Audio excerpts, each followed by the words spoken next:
कितना बंगला है, कितना धन है, कितना वैभव है, कितनी सत्ता है, कितनी दौलत है, भगवान को उससे कोई मतलब नहीं। भगवान को अगर मतलब है तो केवल तुम्हारे मन से मतलब है। शबरी अम्बा के दरवाजे पर भगवान गए, क्या दिया शबरी अम्बा ने?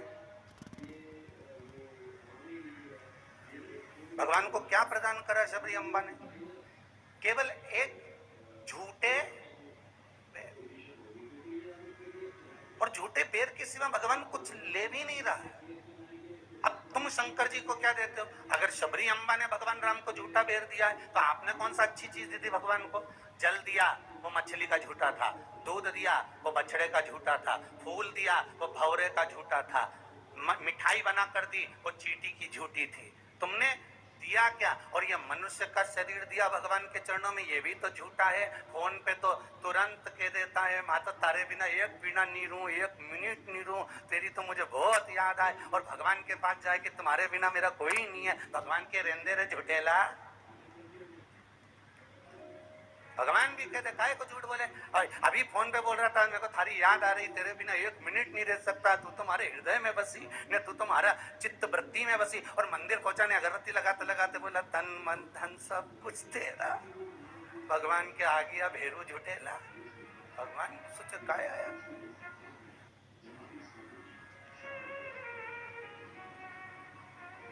अगर शबरी अम्बा ने झूठा बेर दिया है तो हमने कौन सी अच्छी चीज भगवान को दे दी है? हमने क्या भगवान को अच्छा दे दिया है?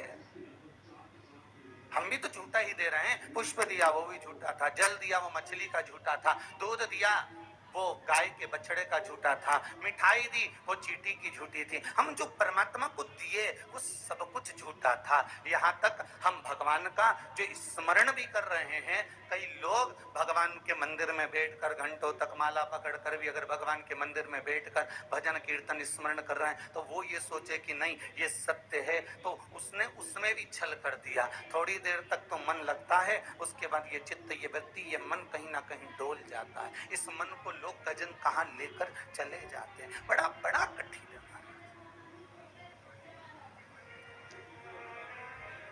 ये, बड़ा कठिन।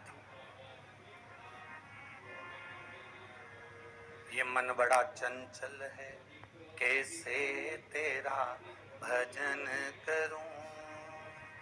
जितना इसे समझाऊं उतना ही मचलता है। भोलेनाथ, हे शंभो, हे त्रिकालदर्शी, हे कैलाशी, हे अविनाशी, हे शिव, हे करुणा सागर। ये चित्त, ये मन, ये वृत्ति बड़ी चंचल है।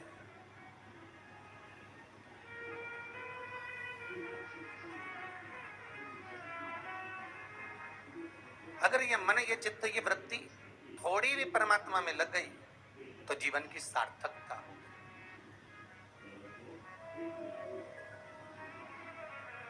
ब्रह्मा और भगवान विष्णु दोनों मिलकर मंथन कर रहे हैं।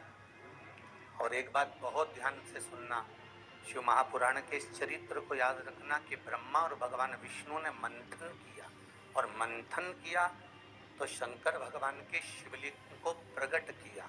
आपसे भी निवेदन है, जब दोनों पति पत्नी, भाई भाई, घर के बुजुर्ग, माता पिता, घर के बच्चे जब एक साथ कहीं बैठे हुए हों तो शिव महापुराण की कथा कहती है आप शिव महापुराण का थोड़ा सा मंथन करो। उस मंथन से जो प्रकट होगा वो तुम्हारे घर का आनंद करा देगा। शिव पुराण का मंथन।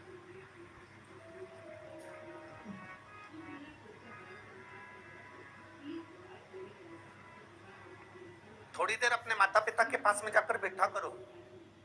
थोड़ी देर जब घर से जाते हो तो अपने घर में जो मंदिर है, अपने घर में जो देवालय है, अपने घर में जो शिव जी है, अपने घर में जो राम जी है, अपने घर में जो ठाकुर जी है, अपने घर में जो कृष्ण है, अपने घर में जो देवता विराजमान है, आप उनके पास जाकर बैठकर फिर अपने गंतव्य की ओर अपने कार्य के लिए जाइए। और शाम को जब आओ तो पत्नी और बच्चों से, परिवार से बाद में मिलो। सबसे पहले अगर दुकान की चाबी भी लेकर आए हो, थोड़ा सा धन भी लेकर आए हो, थोड़ा सा सामान भी लेकर आए हो, थोड़ा सा व्यापार का कुछ चीज भी आप लेकर आए हो, तो सबसे पहले जाकर भगवान के मंदिर में जो आपके घर में है उसके पास में बैठकर उसको बताया करो, आज मैंने व्यापार करा उसमें ये लाभ हुआ, आज मैंने व्यापार करा उसमें ये हानि हुई, और आपकी कृपा से आज मैंने दुकान व्यापार व्यवसाय आज का पूरा करा। हे देवती देव महादेव, हे मेरे ठाकुर, हे मेरे कृष्ण, हे मेरे राम, आज भगवान की कृपा आपकी कृपा बहुत बनी रही और मेरा सब कार्य सफल हुआ। बाबा को प्रणाम करो, नमन करो और फिर अपने माता पिता परिवार कुटुंब कबीला जिससे मिलना है मिलो, फिर मिलो।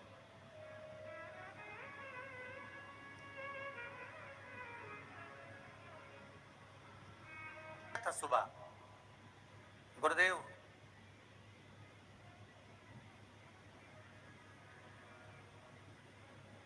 अगर भगवान के मंदिर जाना है हमको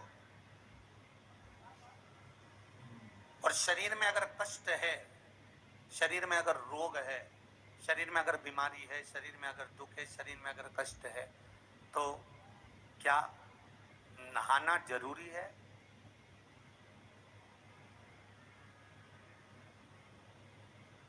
शिव महापुराण की कथा कर रही है,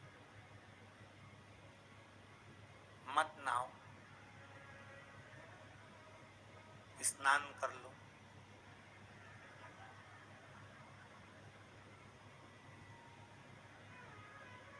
मत नहाओ, स्नान कर लो। नहाने में और स्नान में जमीन और आसमान का अंतर है। बाथरूम में गए, साबुन लगाया, शैम्पू लगाया और ये सब लगाने के बाद में तुमने जो तुम्हारे ऊपर पानी उंडेला, इसको नहाना कहते हैं। ठीक है?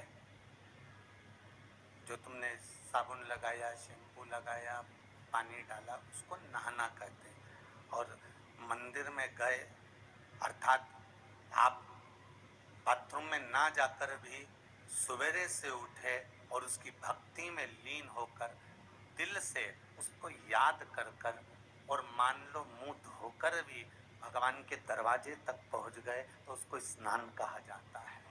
कर लिया ना?